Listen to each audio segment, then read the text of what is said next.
कक्षा 3 के प्यारे विद्यार्थियों, आज हम हिंदी में अगले चैप्टर में चलते हैं। अगला अपना पाठ है 4, चप्पलों का चक्कर।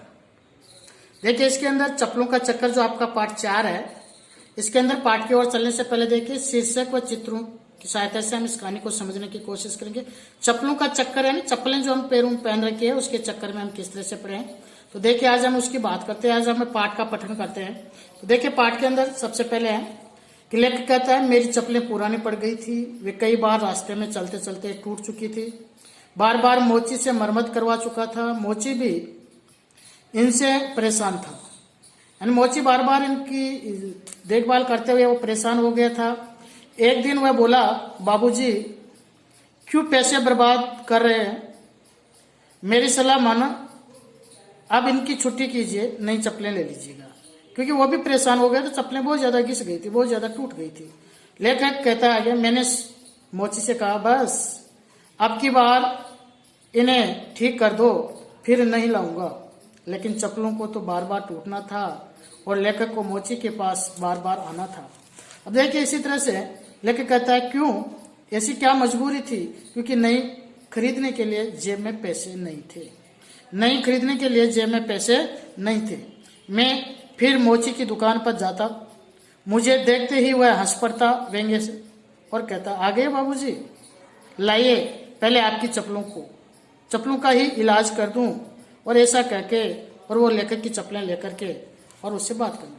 मुझे तब ऐसा लगता जैसे डॉक्टर किसी मरते हुए मरीज को इंजेक्शन देकर जिंदा कर रहा हो। यानी उनकी चप्पलें जो मर गई थी, यानी अनयूजफुल हो गई थी, यानी उसका उपयोग रहित हो गई थी, उपयोग में लाने लायक नहीं रही थी, लेकिन मोची ने उनको फिर से ठीक करने के लिए, देखिए जैसा कि तस्वीर में दिया गया है, मोची चप्पलें लेकर के और लेखक को फिर ठीक करके दे रहा है। इसी तरह से लेखक फिर उनको दोबारा अगली बार सोचता है कि मैं अब की बार जब ये चप्पल टूटेगी तो मैं नई चप्पल लेके आऊंगा, मोची के पास दोबारा फिर से इनकी मरम्मत करवाने के लिए नहीं जाऊंगा। लेकिन देखिए कि मजबूरी ऐसी होती है कि लेखक को फिर जाना पड़ता है। लेखक कहता है, रोज रोज की परेशानी से मैं तो तंग आ गया था, आखिर एक दिन नए जूते खरीद लाया। लेखक नए जूते खरीद लाया था।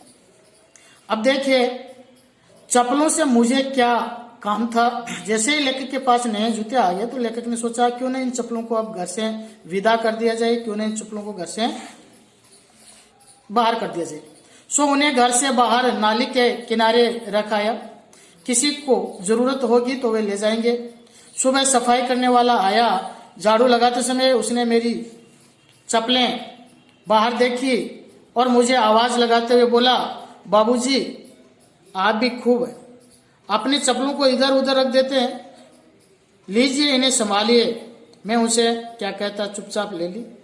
मन ही मन कहने लगा, खूब, मैं चप्पलों को बाहर छोड़ आया था और ये फिर घर में आ गई। मैं इस तरह से काफी चप्पलों को लेकर के उत्सुक हो गया था, चप्पलों के बारे में सोचने लगा। ये मेरा साथ नहीं छोड़ना चाहती है, जब मैं इनको अपने साथ नहीं रखना चाहता था तब ये बार बार टूट जाती थी, मेरा साथ छोड़ना चाहती थी। अब जब मैं नए जूते लेकर आ गया तो ये चप्पल है जो कि मेरा साथ नहीं छोड़ना चाहती। बहुत सोच विचार के बाद चप्पलों को एक अखबार के कागज में लपेट डोरा बांध शाम को घूमने निकला। चप्पलों के बंडल को अपने साथ ले गया, उन्हें चौराहे के बीच रखकर छुट्टी पाई यानी उससे छुटकारा पाया। पर वारे चप्पलें मेरे छोटे कुंवारे यानी छोटे लड़के खेल कर लौट रहे थे, बंडल पर उनकी नजर पड़ गई। घर आकर बोले, पिताजी आपकी चप्पलें शायद कोई कुत्ता इन्हें ले गया था, इसलिए मैं इनको वापस सही सलामत ले आया हूँ। सुनकर लेखक को बहुत क्रोध आया था, पर चुपचाप बंडल को एक तरफ रखने के लिए सिखा दिया। लेखक चाहता था चप्पलों से छुटकारा पाना था, चप्पलें थी कि लेखक को छोड़ना नहीं चाहती थी। फिर देखिए, सुबह घूमने निकला, अगला आइडिया बनाया, अगला उसने विचार किया, चलो इनको चप्पलों को सुबह भेजते हैं। सुबह घूमने निकला तो चप्पलों का बंडल साथ ले गया, नीम के एक पेड़ पर बंडल रख दिया। पेड़ से उतर ही रहा था कि मेरे पड़ोसी मिल गए और बोले, अजी यहाँ क्या कर रहे हो? मैंने कहा, कुछ नहीं, दातून तोड़ने के लिए चढ़ा था। वे चले गए। मैंने सोचा चलो अब तो चप्पलों से छुटकारा मिल गया, लेकिन चक्कर था चप्पलों का कि पीछा छोड़ ही नहीं रहा था। देखिए, अगले दिन दूसरे दिन वही पड़ोसी घर आ धमके का मतलब होता है घर आए। और क्या कहा, देखिए उन्होंने कहा, चप्पलों का बंडल हाथ में था उनके और बोले, वाह तुम भी खूब भुलक्कड़ यानी भूलने वाले हो। कल दातून तोड़ने के लिए लाए, कल दातून तो तोड़ लाए पर चप्पलों का बंडल पेड़ पर ही छोड़ आए। ये तो मैं था जो इन्हें ले आया, दूसरा होता तो पार कर जाता। पार कर जाता का मतलब होता है कि छुपा लेता, चोरी कर लेता, आपको वापस नहीं देता। मैंने चुपचाप चप्पलों का बंडल ले लिया, उन्हें धन्यवाद दिया, चाय पिलाई और विदा किया। सोचने लगा कि ये चप्पलें तो पीछा ही नहीं छोड़ रही है, क्या करे। पहले मैं इन्हें नहीं छोड़ रहा था, अब ये मुझे नहीं छोड़ना चाहती। इनको कहीं गड्ढा खोद कर गाड़ा हूं, न कोई देखेगा और ना कोई इनको यहां लाएगा। देखिए, दूसरे दिन शाम को घर से काफी दूर गया, गहरा गड्ढा खोदकर बंडल को जमीन में गाड़ आया। सोचा कौन गड्ढा खोदेगा और कौन चप्पल निकालेगा। मैं मन ही मन हंसता हुआ घर लौट आया कि अब तो मैंने छुटकारा पा लिया। इन्हें उनकी क्या कर दिया था, उनको दफना दिया था, अब तो कोई नहीं लेके आ सकता। पर चप्पलें थी कि पीछा छोड़ ही नहीं रही थी। पर वारी किस्मत चप्पलों को गाड़ कर आया ही था और चाय पी ही रहा था कि देखा मेरा पालतू झबरू कुत्ता चप्पलों को मुंह में दबाए चला आ रहा है।